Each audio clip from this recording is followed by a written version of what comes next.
Hello, my friends. Welcome back to Dreamy Vibes. Today, we're starting a series of bedtime stories adapted specifically for Dreamy Vibes to help you sleep. Today's story is called The Velveteen Rabbit, and it starts at the toy shop window. Before the little rabbit ever came to the nursery, before he knew the sound of the boys' laughter, before he understood what love could do to a heart made of sawdust and stuffing, he waited in a quiet toy shop at the corner of a sleepy street. The shop was small, but to anyone who looked through the glass on a winter evening, it seemed to hold an entire world. There were wooden soldiers with painted boots, tin trains resting on bright metal tracks, dolls with porcelain faces, spinning tops, picture books, soft bears, ribboned kites, and boxes tied so beautifully that they seemed already to belong to Christmas morning.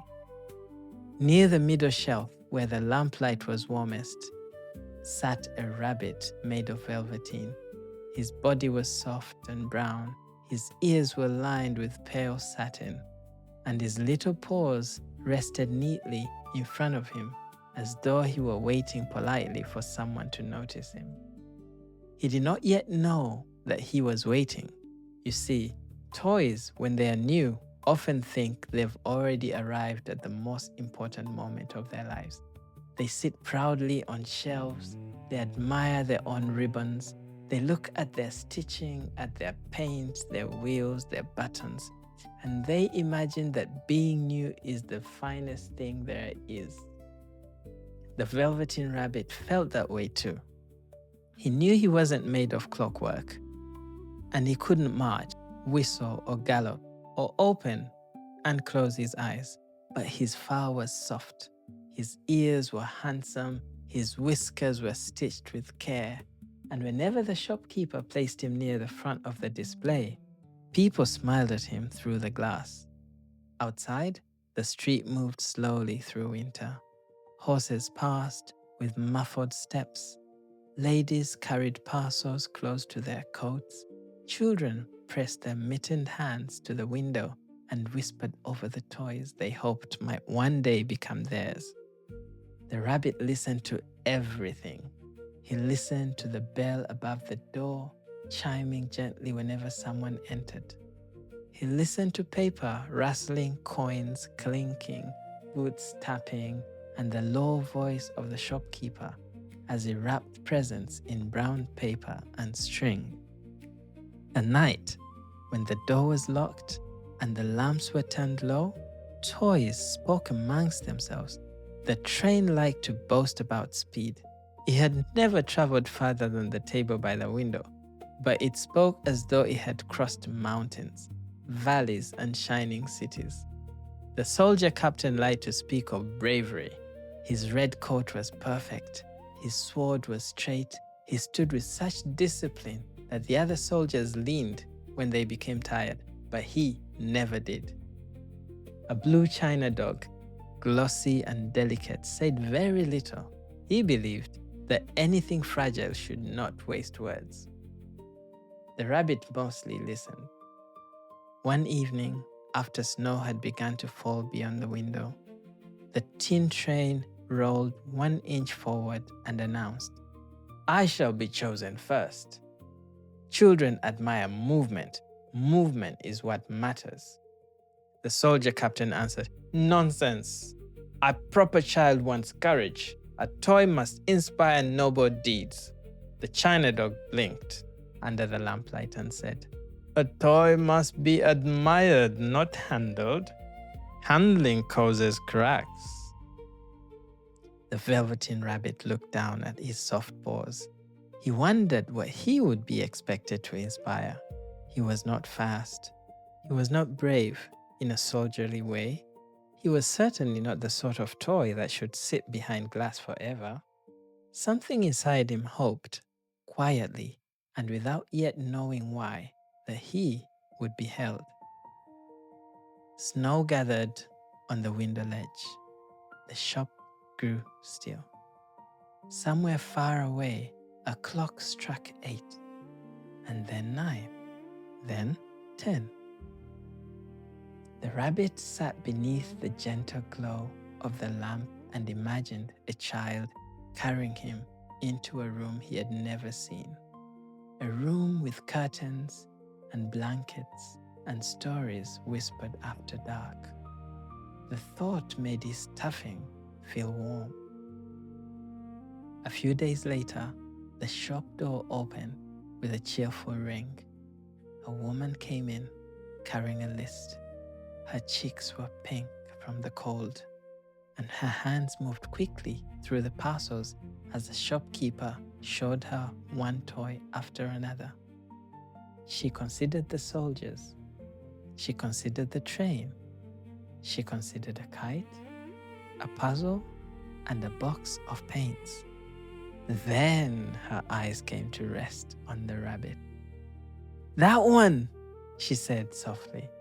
The Velveteen Rabbit felt himself lifted from the shelf. For the first time, he left the warm patch of lamplight that held him for so many evenings. Tissue paper folded around him like fresh snow. Ribbon crossed over the parcel. The shop bell rang again, and the street air, cold and bright, touched him for the first time through the paper. He did not know where he was going. He did not know who would open the parcel. He did not know that his life was about to begin, not because he was new, but because he would soon be loved. He only knew that he was moving gently and carefully through the winter evening toward a house where a nursery waited at the top of the stars. In the shop, each evening was a little different. Some evenings were busy, filled with footsteps and voices. Others were so quiet that the rabbit could hear the snow sliding, the awning outside in soft little sighs. On those quiet evenings, he practiced being patient, though he did not yet know that patience would become one of the great tasks of his life. The shopkeeper sometimes moved him from one display to another. From the shelf beside the picture books, the rabbit could see the whole room reflected in the darkening window. From the basket near the counter, he could hear the coins more clearly. From the front of the display, he could watch children passing, and each time a child slowed, his soft body filled with hope. A doll with golden curls told him the hope was unbecoming. "One must never look too eager," she said. "It spoils the effect." But the rabbit could not help hoping. He had been made for arms, though he did not know it yet. He had been stitched for comfort, not display. Deep inside his cotton and sawdust heart, he was already listening for the child who would call him mine. Christmas morning arrived with a soft, excited hush that comes before a house fully awakes. Downstairs, fires were stirred, curtains were drawn, somewhere plates touched together in the kitchen, and the scent of warm bread drifted the halls.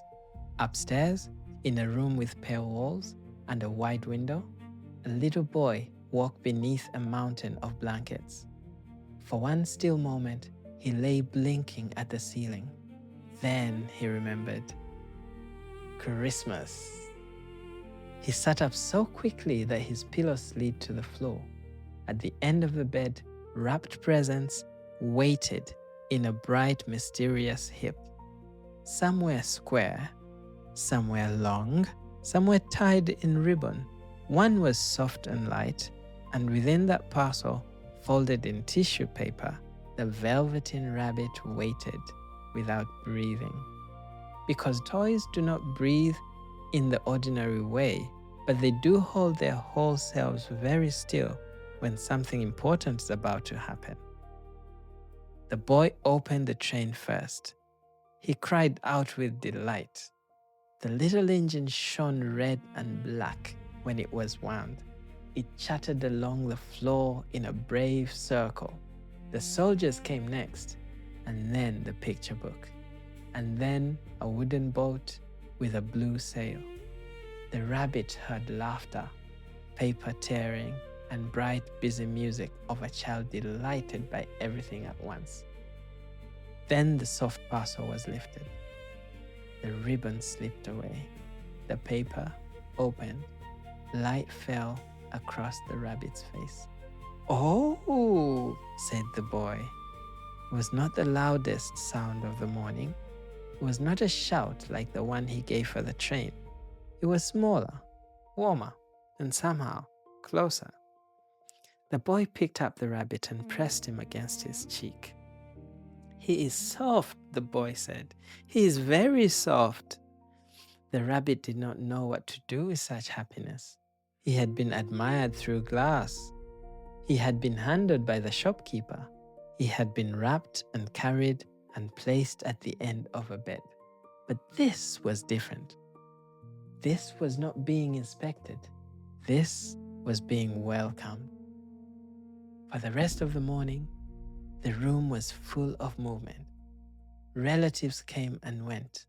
The train ran under a chair and had to be rescued. The soldiers were arranged in proud rows. The wooden boat sailed across a blanket sea. The rabbit sat in the boy's arms whenever there was space. Then on the bed, then on the carpet, then in the crook of an elbow, sticky with breakfast jam. By afternoon, the nursery had become a country of scattered treasures. Ribbons curled across the floor, paper lay in drifts. The new toys talked loudly amongst themselves whenever the grown-ups were out of hearing. "A fine child," the train said. "He appreciates machinery." "He has excellent instincts," said the soldier captain. "He placed us in a formation at once." A painted wooden lion shook his mane and declared that he expected many adventures. The rabbit listened from the cushion of a chair. He still smelled faintly of tissue paper and the shop. His fur was untouched. His satin ears shone. He was happy, though a little uncertain, because the nursery was much larger than the shop shelf and filled with toys who already seemed to understand the rules. Toward the evening, when the excitement softened and the sky outside turned blue-gray, Nana came into the nursery to tidy. Nana was practical. She knew where toys belonged. She knew which toys had wheels, which had bruised, bare feet in the dark. She knew which ones made noises after bedtime and should be placed on high shelves. She lifted the train and placed it on a table. She gathered the soldiers into their box. She set the wooden boat near the window. Then she picked up the rabbit. "And what shall we do with you?" she murmured. The rabbit wished he could answer. He wished he could say, "Please put me where the boy can find me. Please do not leave me too far away. Please remember that this morning he pressed me to his cheek." But toys do not speak when grown-ups are watching. Nana tucked him into the corner of the bed, half under the coverlet. That night, the boy was sleepy before the lamp was lowered. Christmas had filled him to the brim. He climbed into bed, yawned, and reached through the blankets until his hand found the rabbit's soft body. "My rabbit," he whispered. The words were quiet, but the rabbit felt them everywhere. The nursery settled into darkness. The train was still. The soldiers were boxed away. The wooden boat rested at its imaginary shore. Beside the boy, close To the warmth of sleep, the Velveteen Rabbit lay very still and listened to the slow, gentle breathing of his new friend. It was the first night he was held until morning. The first day in the nursery was long enough to feel like a whole season.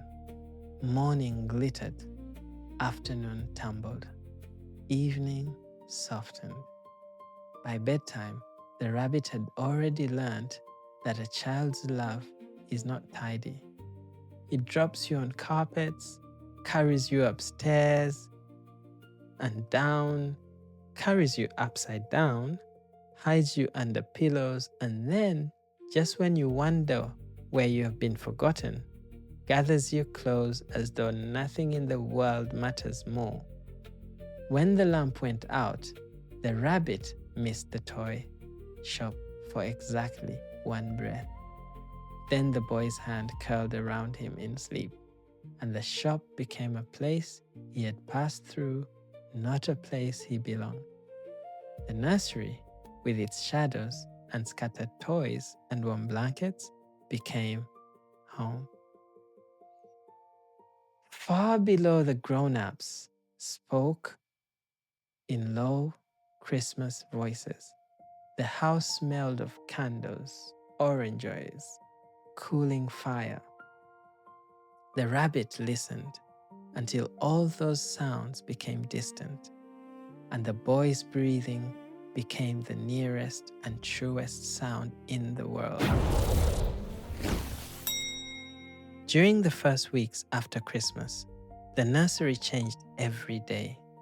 New toys lost their ribbons. Boxes were pushed under beds. The bright paper smell faded, replaced by the homely scent of dust. Soap, blankets, and the little wooden chest where treasures gathered at the end of play. The Velveteen Rabbit learned the geography of the room. There was the bed, which at night became a warm hill of blankets. There was the window seat, where winter light sat pale and quiet in the mornings. There was the rug, patterned with vines and faded flowers, where the boy made kingdoms with blocks and rivers with blue scarves. There was also the cupboard. The toy cupboard was tall and rather dark, with shelves that smelled of vanish. It was the place where toys waited when they were not being used. Some toys liked it because it gave them an audience. Others disliked it because the door closed too firmly and the air inside became close and secretive. The rabbit spent more time there than he wished. The boy had many favorites, and favorites can change quickly when a child is young. One day the train was everything. The next day, the wooden boat sailed through breakfast and nearly into the bath.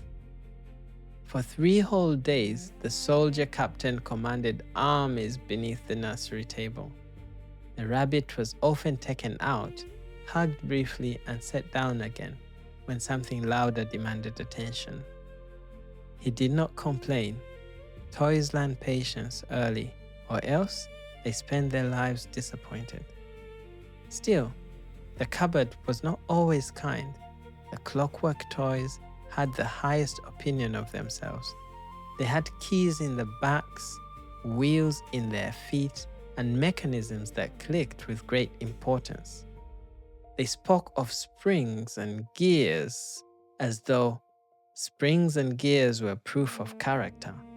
"What exactly do you do?" asked a clockwork mouse one afternoon, twitching its painted whiskers. "I am a rabbit," said the Velveteen Rabbit. Yes, but what do you do?" The rabbit thought carefully. "I'm soft." The mouse gave a tiny metallic laugh. "Softness is not an action." A clockwork elephant who could lift his trunk when worn properly added, "Children soon tire of toys that cannot perform." The rabbit looked down at his paws. They were stitched in place. His legs did not spring. His head did not nod unless someone moved it. He had no key. He had no wheel, no sound hidden inside him. "The boy likes holding me," he said at last. The mouse clicked its feet against the shelf. "Holding is what happens before the interesting part." For the rest of the afternoon, the rabbit said nothing. But when the cupboard grew quiet, a low, kind voice came from the shadowed corner of the bottom shelf. "Do not mind them." The rabbit turned. There, half a box of old blocks, stood a horse made of worn leather and faded skin. His mane had once been silky, but much of it had been loved away. One eye was slightly lower than the other. His legs were scratched. His tail was thin. Yet he stood with a calm dignity that made the white cupboard feel steadier. "They are new enough to believe that movement is the same as meaning," said the horse. "Are you very old?" asked the rabbit. "Old enough," said the skin horse. "Old enough to remember when the boy's ankle was little.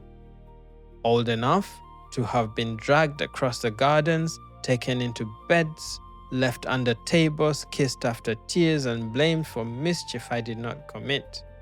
The rabbit was amazed. "And you are still here?" "Of course." The skin horse's voice was soft, like a blanket that had been washed many times. "Some toys remain because they are strong, some because no one has noticed them enough to throw them away, and some remain because love has made them too important to lose." The rabbit did not understand all of this, but the words settled inside him. Outside the cupboard, the boy's footsteps ran across the floor. The door opened, letting a bright blade of afternoon light. A hand reached in, searched among the shelves, and closed around the rabbit. "There you are," said the boy. "We are going exploring." The rabbit was carried out into the room, past the clockwork toys, past the proud soldiers, past the china dog who watched without moving. As he went, he looked back once at the skin horse.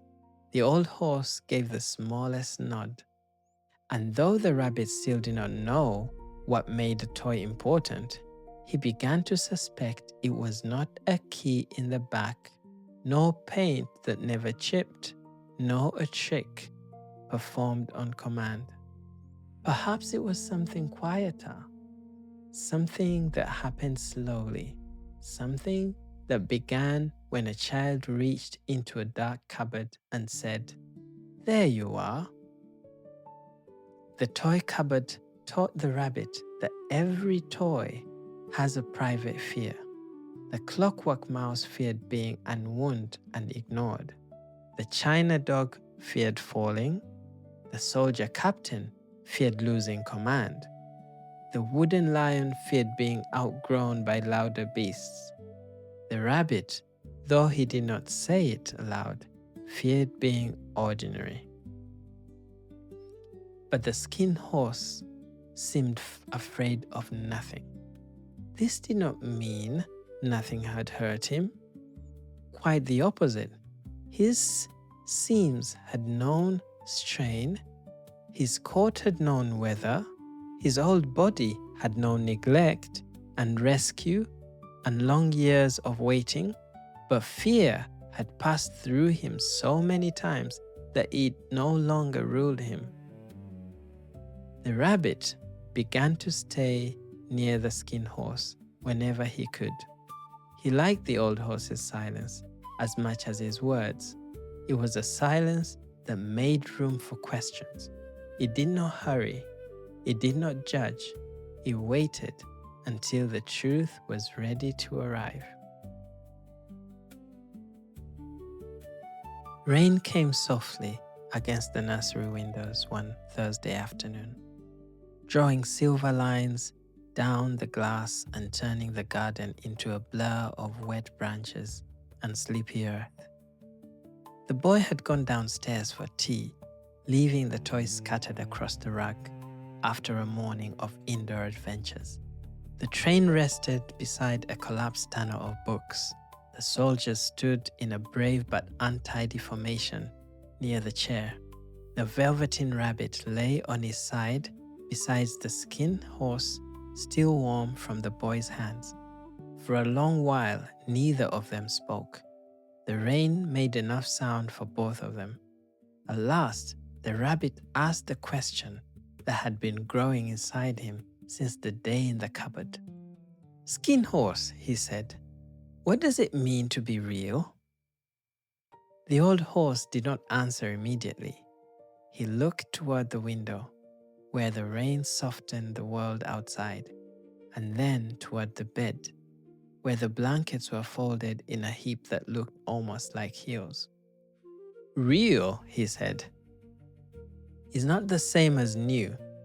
It is not the same as clever. It is not the same as expensive or shiny or admired from a distance." The rabbit listened with all his soft, sewn-together attention. Real is what happens to a toy when a child loves it for a long time, not just likes it for an afternoon, not just shows it to visitors, loves it, carries it, needs it, talks to it when no one else is listening. "Does it happen all at once?" asked the rabbit. "No," said the skin horse. "Usually it happens so slowly that you do not notice. A little of your fur gets rubbed away, a seam becomes loose, your colors fade, you are taken into bed when you are clean, and sometimes when you're not. You are forgotten in the garden and found again. You are cried into, you are laughed over, you become part of a child's world until the child no longer thinks of you as a thing." The rabbit felt a tremble of wonder and fear. "Does it hurt?" The skin horse gave a tender, almost amused sigh. "Sometimes, but not in the way you fear. Being loved can wear away the parts of you that were only for show. It can make you untidy. It can make you less beautiful to people who do not understand. But to the one who loves you, you become more yourself." The rabbit thought of his satin ears, still smooth and pink.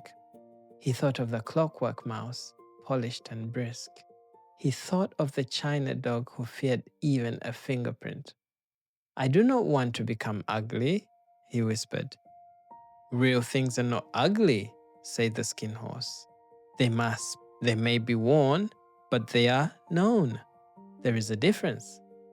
The rain tapped gently on the glass. Downstairs, a door opened and closed.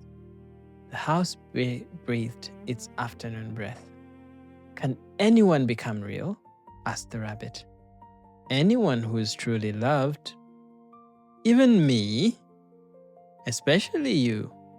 "Perhaps," said the skin horse, and there was a smile in his old voice. "Soft things are often the first to be trusted." The rabbit lay very still. He imagined being carried through many seasons. He imagined the boy choosing him again and again. He imagined losing his shine and not minding because something greater had taken its place. When the boy returned, he found the rabbit by the skin horse and gathered him up at once. "Come on," he said. "You are a captain today." The rabbit did not know what kind of captain he could be, but he was placed at the front of a blanket ship, sailing over the carpet sea while rain made the windows glow. And all that afternoon, as the ship crossed imaginary waters and the boy whispered plans into his ear, Rabbit kept thinking of what the skin horse had said. Real is what happens when you are loved. The words moved through him like a lullaby. For many days after that conversation, the rabbit watched the boy with new attention. He noticed how love could be careless and careful in the very same hour. The boy might drag him by one paw across the rug, then stop suddenly to smooth his ear with great tenderness.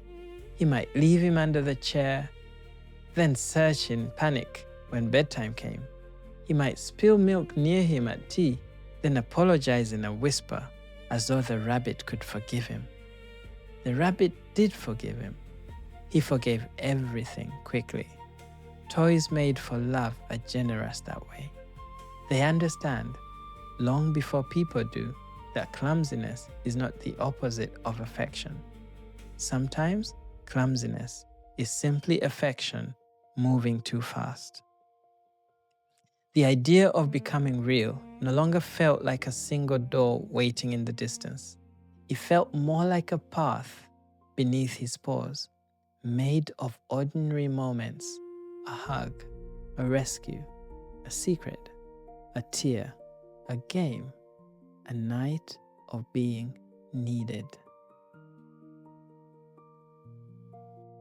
After that rainy day, the rabbit began to notice the small adventures that made up a child's life.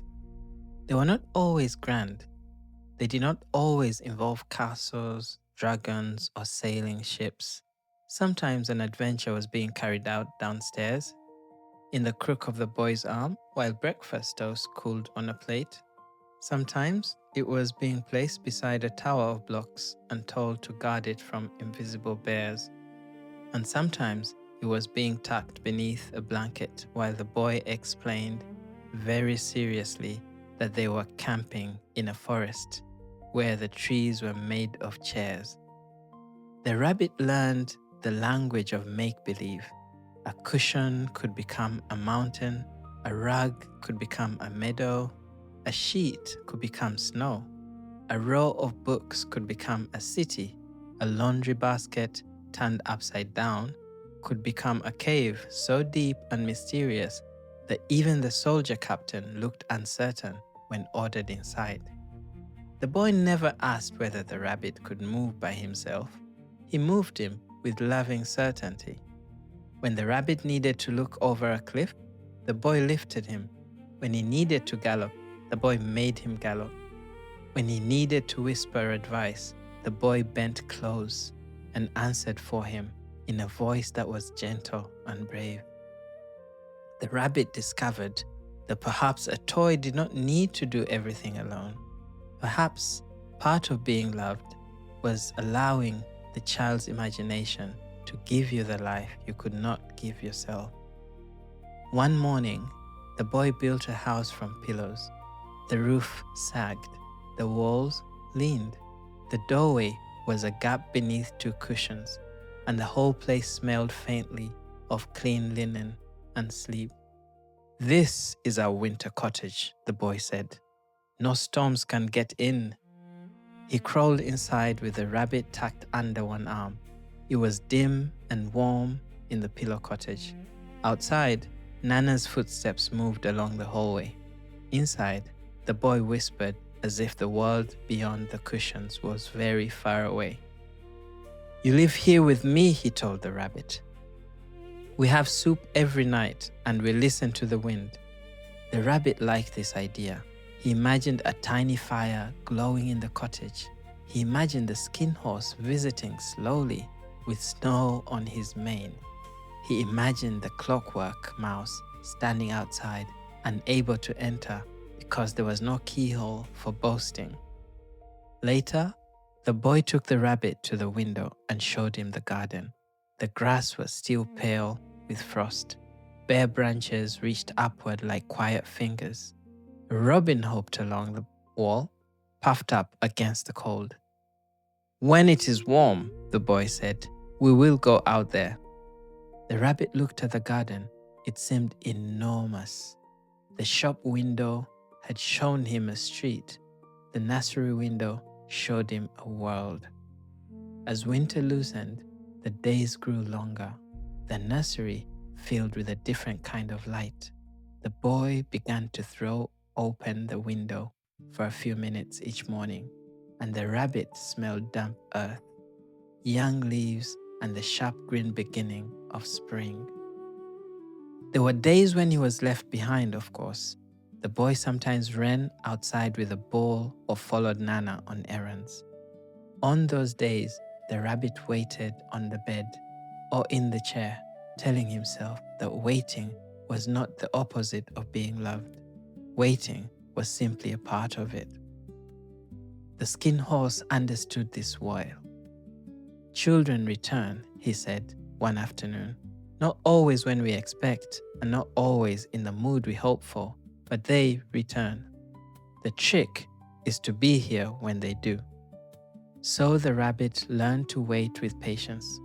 He waited through lessons, he waited through meals, he waited through baths, and when steam came under the door and the boy laughed at splashing water, and almost every night, when the house grew soft and the lamps were lowered, the boy reached for him.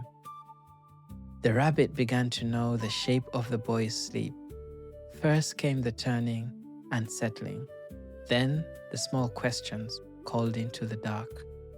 Then the heavy sigh that meant the day had loosened its hold. And then warmth. And then stillness. By spring, the rabbit was not as new as he had been. One ear bent slightly more than the other. The fur on his back was no longer perfectly smooth. A tiny thread showed near one paw. He noticed these things with concern at first, but the boy did not seem to notice them at all. Or perhaps the boy noticed and loved him anyway. The possibility was so beautiful that the rabbit carried it quietly inside him, like a small candle that never went out. The pillow cottage became one of the boy's favorite places. He returned to it again and again, improving it with blankets, books, and once, very ambitiously, an umbrella that Nana removed at once. In that small leaning house, the boy and the rabbit survived pretend snowstorms, entertained invisible guests, and listened for wolves that never came closer than the wardrobe. The rabbit liked the stories best when the boy grew sleepy in the middle of telling them. The words would slow, the plot would wander.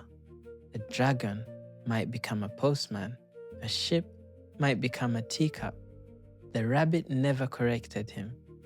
Dreams, he was learning, do not need straight roads. Sometimes, as afternoon faded, the boy would rest his head near the rabbit and simply breathe. The room would be half golden, half grey. Dust would drift in the light. The rabbit would feel that nothing needed to happen for everything to be well. Spring entered the house politely, first as a brighter square of light on the nursery floor, then as birdsong before breakfast, then as mud on the boy's boots and petals caught in the folds of his coat. The rabbit had not yet been taken into the garden, but he heard about it every day. The boy spoke of worms, nests, puddles, and a place beneath the hedge where he believed fairies might pass through at dusk. "You will like it," the boy told him one evening. "There are proper rabbit places outside." The rabbit was not sure what a proper rabbit place might be. His understanding of rabbits came mostly from picture books and the embroidered border on the nursery curtains. In books, rabbits wore jackets, carried baskets, or sat under cabbages, looking thoughtful. On the curtains, they leaped forever between blue flowers. Still, the idea of a place made for rabbits stirred something in him. At night, after the boy slept, the rabbit dreamed of grass. He dreamed of soft ground beneath his paws. He dreamed of air moving freely around him, not the cupboard's close air or the bed's warm air, but wide, air-scented with rain and leaves. One afternoon, when the sky was clear and the garden had dried enough for play, Nana finally allowed the boy to take several toys outside. "Not the train," she said, "not the soldiers, and do not leave anything in the flower beds." The boy chose a ball, a wooden spade, and the Velveteen Rabbit. The rabbit felt sunlight fall on his fur for the first time. True sunlight, not the softened square that came through the glass. It was warmer than lamplight and seemed to touch every thread of him at once. The garden was more alive than he had imagined. Grass leaned in many directions, leaves fluttered, a bee moved like a small piece of sound from flower to flower. The earth smelled deep and dark. Somewhere beyond the edge, another child called out and was answered. The boy placed the rabbit on a patch of grass near the old apple tree. "This is your burrow," he said, making a hollow between two roots. "I shall bring provisions." Provisions turned out to be 3 daisies, a smooth stone, and half a biscuit wrapped in a leaf. The rabbit sat in his root burrow and watched the boy dig, run, return, and talk. It was a different kind of play outside. The nursery made the world from objects. The garden already was a world, and the boy simply joined it. A breeze moved the rabbit's ears. He liked the feeling so much that for a moment he forgot to worry about grass stains. After a while, the boy lay beside him and looked up through the apple branches. "Clouds are ships too," the boy said, "but slower ones." The rabbit looked upward. White clouds drifted across the blue in great unhurried shapes.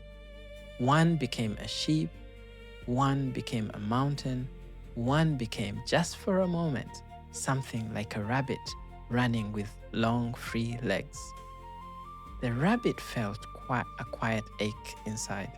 He did not allow the knowledge, whether it was sadness or longing. Perhaps it was the feeling of discovering that the world was larger than the place you had been made for. That evening, when Nana brushed bits of grass from the boy's clothes, she brushed the rabbit too. "What a state," she said, but not unkindly. The rabbit was returned to the bed smelling faintly of earth and sun. The clockwork mouse, who had spent the day safely indoors, wrinkled its painted nose. "You are dirty," it said. "I was in the garden," said the rabbit. The mouse clicked. "Dirt is very unbecoming." The rabbit thought of the apple tree, the warm grass, the cloud shaped like running, and the boy's voice saying, "This is your burrow." "Perhaps," he said, "but it was beautiful." That night, the boy fell asleep quickly, one hand resting on the rabbit's back.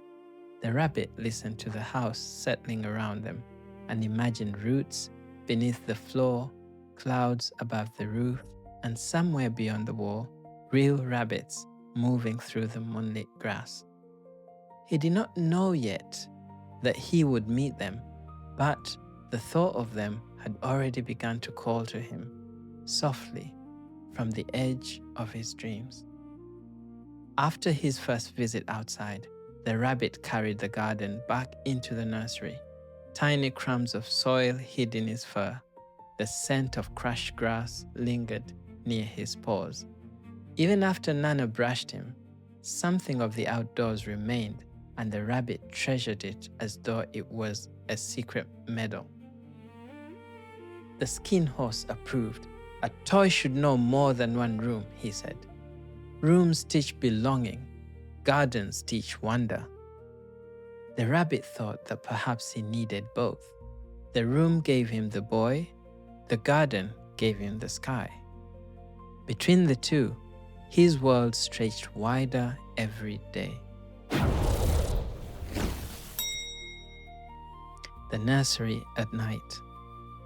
There is a special kind of quiet that comes to a nursery after a child has fallen asleep. It is not an empty quiet. It is full of little sounds. The settling of wood, the whisper of curtains, the faint tick of a clock on the landing, the soft breath of the sleeping child, and sometimes, when the moon is bright, the silent conversation of toys who have waited all day to speak freely. The Velveteen Rabbit came to love that hour. By then, he often lay close beside the boy, tucked under an arm or pressed beneath the corner of the blanket. He could not always see the room from there, but he could hear everything. The train muttered in its sleep about stations. The soldiers debated strategy in low voices.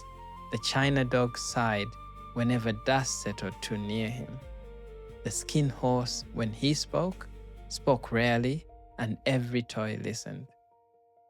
One night, the moonlight lay across the floor in a silver path from the window to the toy cupboard.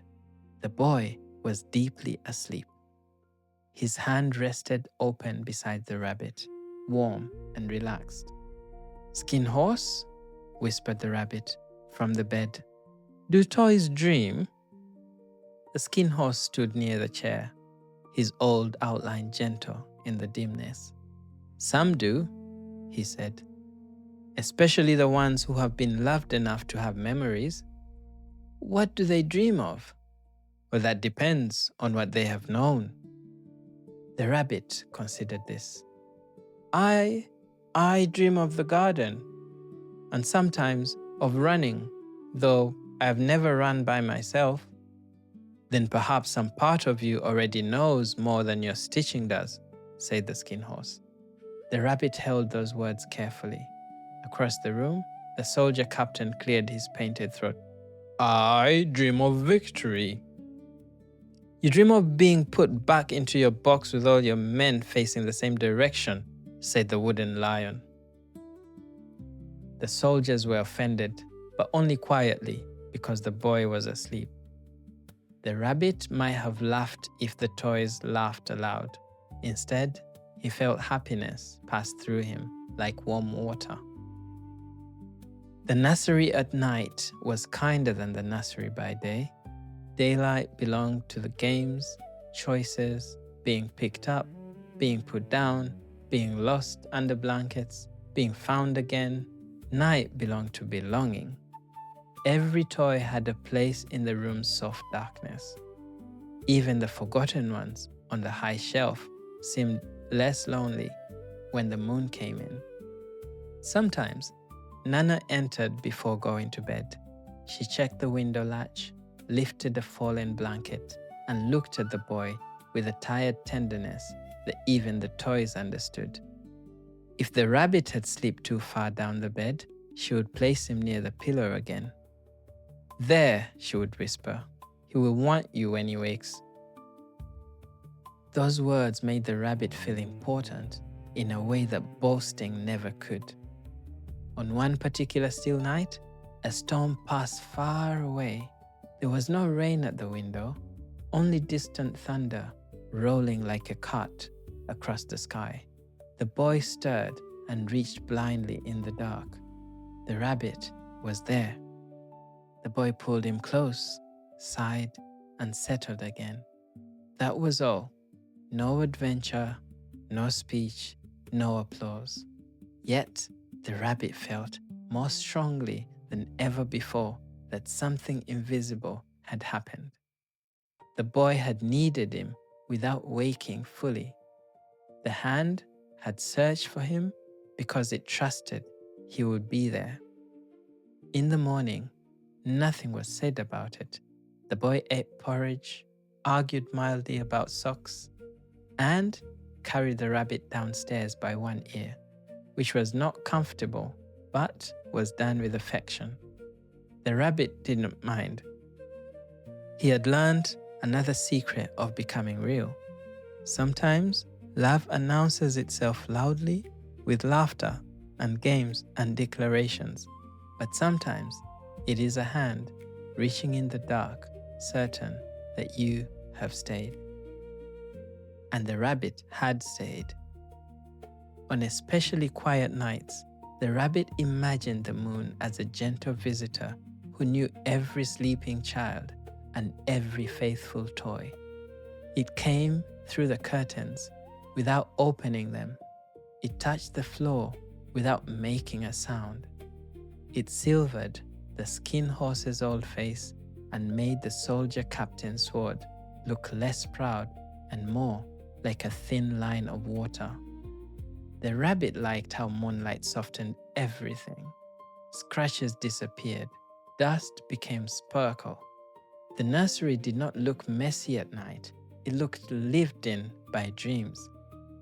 Even the cupboard, with its deep corners, seemed less like a place of waiting and more like a cave where stories slept until morning. In that soft light, the rabbit felt close to all things. The boy, the toys, the garden, beyond the glass, and the wild rabbits he had not yet met.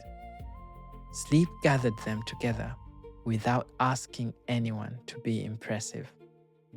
There came a day when the Velveteen Rabbit stopped being one toy among many and became the toy the boy looked for first. It did not happen with ceremony. No one hung a ribbon around his neck. No one declared him favorite at breakfast. In fact, if anyone had asked the boy when it happened, he might not have known. Children often choose with their hearts long before they explain with words. But the toys noticed. In the morning, the boy reached for the rabbit before the train. During stories, the rabbit sat on his lap. At tea, the rabbit waited because the plate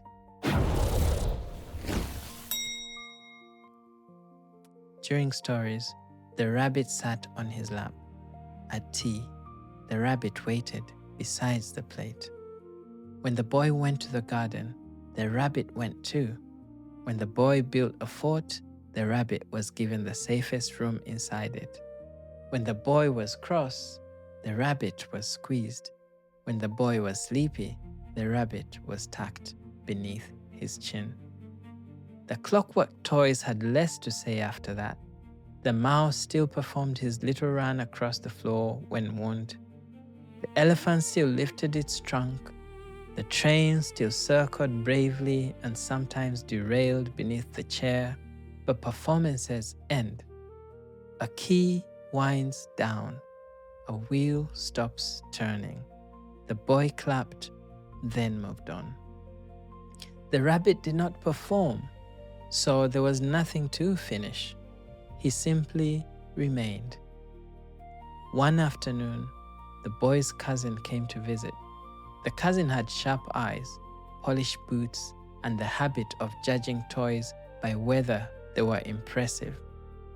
He brought a mechanical bird that hopped and opened its beak when warned. "What does your rabbit do?" the cousin asked.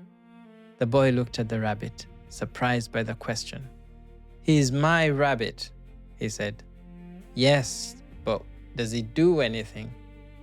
The boy frowned slightly. Then he held the rabbit closer.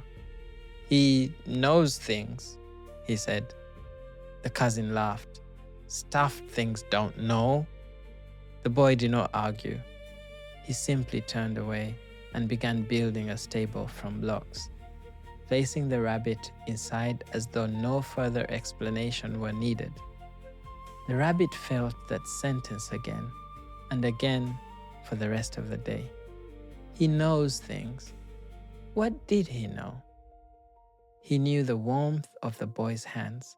He knew the rhythm of footsteps approaching the nursery. He knew how the boy's voice changed when he was pretending and when he was telling the truth. He knew the weight of sleep.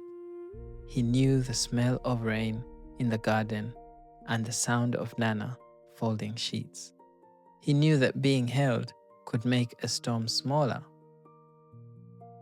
Perhaps those were the sort of things a beloved toy knew.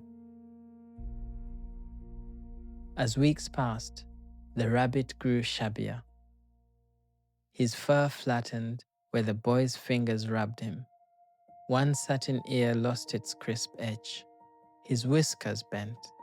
The seam near his paw needed Nana's needle, and when she mended him, she did it quickly with thread that didn't match.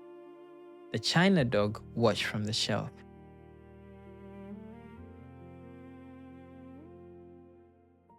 The China dog, watching from the shelf, said, "You are not as handsome as you were." The rabbit looked at himself as well as he could. The China dog was right. But that evening, the boy took him to bed and whispered, "You are the best rabbit in the world." The rabbit decided he would rather be the best rabbit in the world than the handsomest rabbit in the cupboard. Summer came closer. The garden grew thick and green. The boy spent longer days outside, and the rabbit often found himself placed in grass, on benches, in flower beds, and once in a wheelbarrow that became a royal carriage. He collected the scents of the season: clover, warm dust, cut stems, apples beginning somewhere in the leaves. The skin horse watched all of this with quiet satisfaction. "It is happening," he told the rabbit one night. "What is?" "What you asked about." The rabbit's stuffing seemed to pause. "Becoming real?" The skin horse nodded. "But I do not feel different all the time." "You are expecting thunder?" the skin horse said. "Often it is more like dawn. You do not hear the light arrive, but one day you notice the room is no longer dark." The rabbit looked at the sleeping boy. His own fur was worn. His body was no longer perfectly shaped. Yet he felt less like an object than he once had. He felt full of moments. He felt named by someone else's love. Perhaps that was dawn. Being chosen did not make every day easy. Sometimes it made the rabbit's day more difficult. He was carried more often, dropped more often, slept on more heavily, and taken to places where mud, crumbs, and weather waited. But difficulty no longer felt like rejection. It felt like use, and use, when mixed with love, became a kind of honor. Nana complained that the rabbit was always underfoot. The boy defended him fiercely. "He has to come," he would say, as if this explained everything. And to the rabbit, it did. He had to come because he belonged to the journey, even when the journey was only from the nursery to the breakfast table. The skin horse watched the rabbit's growing confidence with pleasure. There is nothing more beautiful to an old beloved toy than seeing a young one stop trying to be admired and begin learning how to be trusted. Smiling wide while sinking now. I know how to hide the darker parts. Put on a light, then fall apart. I've said I'm fine 1,000 times while fighting storms behind my eyes. And I'm scared that if you see it all, you'll be the next one gone. But you stay when I don't know how to be okay, and I don't have the words to say what that means to me. So love me through it, through the cracks I never show, through the nights I lose my way, and the days I'm hanging low. If my heart gets heavy, if my hands can't hold the weight, don't let go the moment I become too hard to save. I'm not easy, I know.